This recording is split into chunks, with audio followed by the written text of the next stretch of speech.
Fala pessoal, tudo bem? Aqui é o Diogo da Luz e hoje eu tô aqui para gravar mais um vídeo para vocês sobre estudo de caso, onde a gente pega as nossas planilhas da Luz e faz alguns vídeos explicando algumas situações que podem acontecer quando vocês estiverem dando consultoria ou quando você estiver aplicando a planilha, ok? Então, hoje eu trouxe a planilha de plano estratégico, de planejamento estratégico, e eu trouxe aqui um exemplo de uma empresa que é um caso real, né? Mas era um negócio de vendas presencial, assim, era venda de porta em porta. E eles já atuavam no município do Rio de Janeiro e eles queriam atuar em todo o estado do Rio de Janeiro, né? Então, o grande objetivo deles era ter essa presença em todo o território a nível estadual. No geral, toda empresa, quando começar o ano, principalmente, né? Tô gravando esse vídeo em janeiro. Toda empresa, quando começar o ano, vai já ter esses grandes objetivos que vão querer ser alcançados. E quando esses grandes objetivos, principalmente se você estiver dando consultoria, pode ser que eles já cheguem bem definidos, como nesse caso de presença em todo o território a nível estadual, em vez de nível municipal, ou eles podem chegar muito abertos, né? Então podem chegar, por exemplo, a gente quer aumentar nosso faturamento.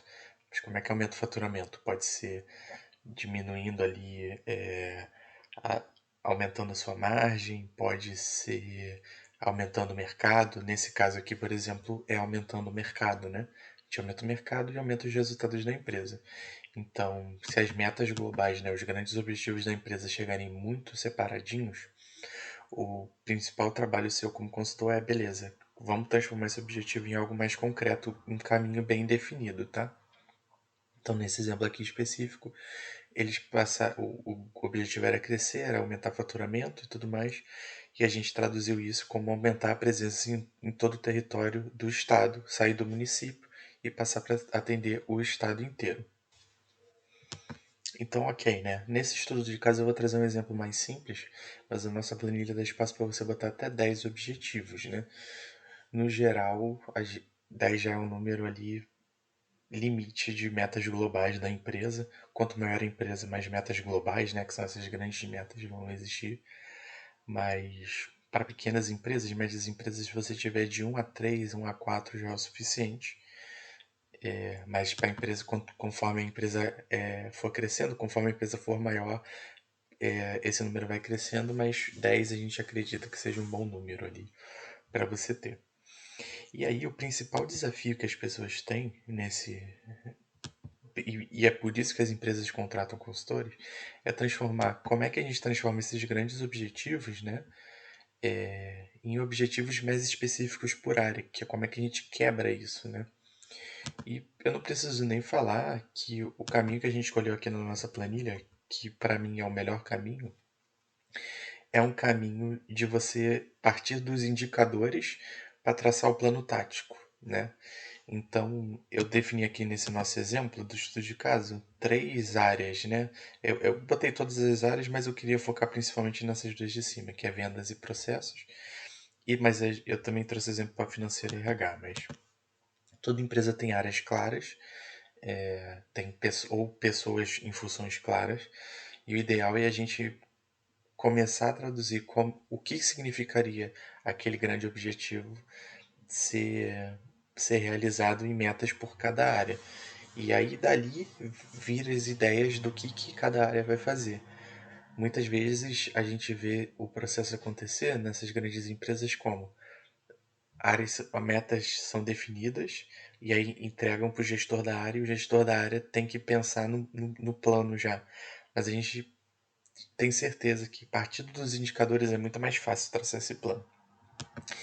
Então, para a área de vendas, por exemplo, essa empresa, lembrando, é uma empresa que atua meio que em região indo de porta em porta, né? Então, dois indicadores-chave da área que vão indicar que essa meta global de presença em território foi atingida na área de vendas é clientes prospectados no município, né? Aí pode ser em vários municípios, né? Para dar o estado inteiro. Ou clientes prospectados no estado também, se a gente quisesse ser um pouco mais abrangente, né? Mas eu acho que no geral, quando a gente está querendo crescer, a gente quer botar município a município, né? Então a gente quer, para a área de vendas, a gente quer aumentar esse número de clientes prospectados, a gente quer aumentar o número de negócios fechados. Por que a gente dividiu em dois, né?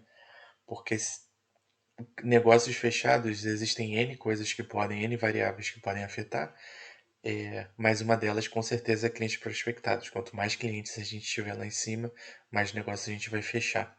Então a gente começa primeiro porque a gente tem mais controle, que é prospectar clientes, e depois de fechar esses negócios, tá? Então essas metas de venda vão ajudar a atingir, aumentar essa presença em todo o território no nível estadual.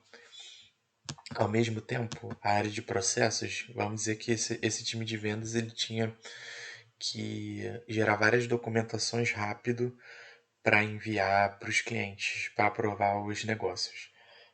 Não era bem proposta, eram documentos mesmo. Então, a área de processos, que era responsável por gerar esses documentos, o indicador-chave para isso, para atingir e ajudar nessa meta, era diminuir o tempo de emissão do documento X. Vamos dizer que seja da proposta X também, a gente pode. Emissão de propostas. Pronto. Isso aqui vai ajudar. Isso aqui já era uma métrica que a empresa media, e isso aqui ajuda a gente a alcançar, porque quanto mais rápido a gente emite proposta, mais a gente consegue fechar negócios, por exemplo. Entendeu? Mesma coisa o financeiro. Como é que o financeiro pode impactar essa meta de presença? Então, já pensando com essa mentalidade de que o time de vendedores que aumenta essa capilaridade, o time financeiro pode diminuir o custo dos transportes dos vendedores. E a área de RH, por exemplo, pode aumentar o número de vendedores contratados. Então, o que a gente está fazendo aqui é pegar essa grande meta global e quebrar indicadores de cada área que ajudam a atingir essa meta global. A gente não está pensando no plano, a gente não está pensando em como a gente vai aumentar o número de clientes prospectados, de negócios fechados, do tempo de emissão de proposta. A gente está pensando primeiro nos indicadores. Então a gente quebra essa meta, grande meta, em números palpáveis. Esse é o grande pulo do gato que você vai ter que fazer na sua consultoria quando você aplicar dentro de uma empresa, que é quebrar esses valores em números mesmo, entendeu? Em quebrar em indicadores. Porque quando você quebra indicadores, você facilita esse pensamento do plano tático. E então, depois desse processo de a gente definir os indicadores, a gente vai, obviamente, traçar uma meta para cada um deles, né? Eu não vou entrar aqui muito no detalhe das metas em si que vão ser traçadas, porque eu quero mais falar de como a gente está traduzindo aquele pensamento estratégico para o tático. Então, e aí, depois da gente definir os indicadores, a gente consegue pensar as ações que vão ser feitas para atingir aquela estratégia. Então, lá no caso de vendas, né, a gente tem o objetivo de aumentar o cliente prospectado. Então, a gente vai deixar panfleto em todas as casas, a gente vai frequentar mais eventos nos municípios, a gente vai conseguir lista das associações de moradores para fechar negócios. A gente vai querer pegar preços dos concorrentes e usar como ancoragem. Então tem todo esse trabalho de pesquisa de preço. São várias coisas que a gente vai pensando com base nos indicadores. Como é que a gente aumenta esse indicador? Como é que a gente aumenta esse indicador? Mesma coisa aqui nos processos. A gente tem que diminuir o tempo de emissão do documento. Ou a gente tem que diminuir o tempo de emissão de propostas. Então tem todo esse processo de mapear o processo atual, fazer uma análise da melhoria, implementar a melhoria. Então, o que a gente está fazendo aqui é pegando esse indicador e transformando, beleza, qual é o caminho que eu vou seguir para chegar no resultado que é diminuir ele. Mesma coisa financeiro, a gente pode, para diminuir o custo por transporte, a gente pode fazer uma análise de carro híbrido versus carro de gasolina. Ou a gente pode procurar fechar parcerias com postos específicos. Enfim, a gente está sempre pensando do indicador para a ação. E aí a gente consegue fechar esse plano tático. Então, só para dar uma recapitulada, A gente pegou esse grande objetivo, que é aumentar a presença em território nacional, que ele é bem abstrato, né? Ele não tem nada de concreto. A gente quebra por área em indicadores, então a gente sabe exatamente que se esses indicadores forem atingidos, a gente alcança essa meta, e depois a gente quebra em planos de ação, indicador em indicador. Ou seja, a gente está deixando concreto, a gente está indo desse conceito mais abstrato da estratégia global da empresa para esse conceito mais concreto do que a gente quer atingir. Lembrando que o trabalho do consultor é justamente esse, ele pega as abstrações na cabeça do cliente e vai transformando etapa a etapa em algo bem mais palpável, entendeu? Esse serviço de planejamento estratégico, quando você faz isso numa consultoria, ele está muito relacionado a você conseguir conversar com as pessoas e traduzir aquele tanto de informação em coisas concretas. Existe um outro trabalho, no entanto, depois de você mapear todos esses indicadores, né, que você quer nas metas específicas e traçar os planos de ação, de gerenciar e acompanhar se tudo está sendo feito para alcançar essa estratégia. E aí eu acho que esse é um outro ponto importante desse serviço.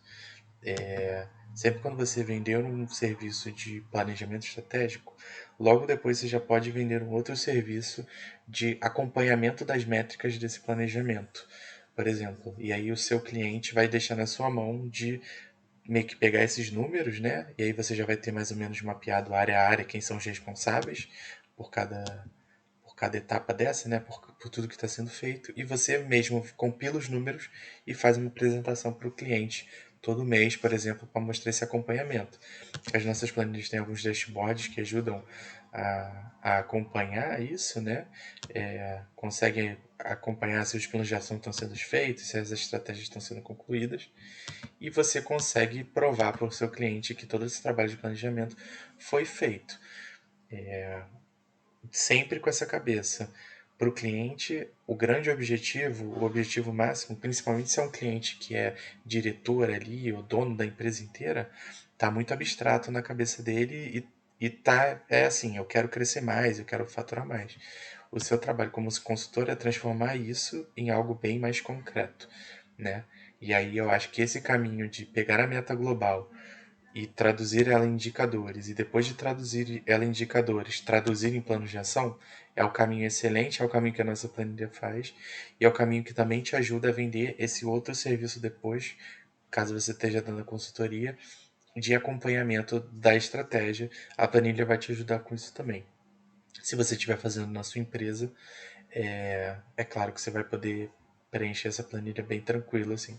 Mas o ideal é que tenha um dono esse acompanhamento das metas. É sempre importante ter um dono do acompanhamento da estratégia.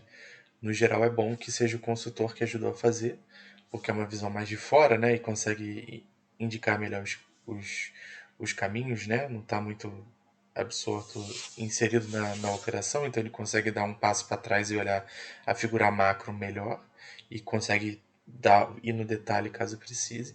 Mas se for alguém dentro da empresa também é importante ter um dono para isso, tá? Então acho que para fechar esse vídeo é isso.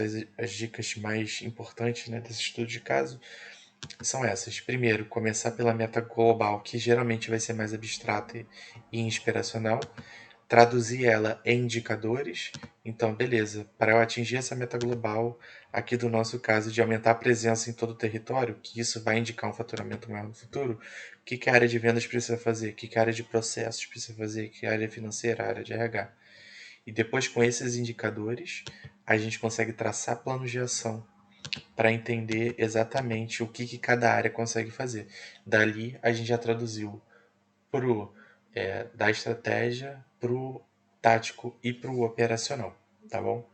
Então é isso, pessoal. Espero que vocês tenham gostado do vídeo. Se tiverem dúvida, sugestão ou quiserem dar algum feedback para esse tipo de vídeo e mais vídeos que a gente queira fazer, só deixar nos comentários e mandar um e-mail. Essa planilha que eu usei nesse vídeo foi a de planejamento estratégico que está na descrição do vídeo. E a gente pretende lançar um estudo de caso desse por semana. Então até semana que vem.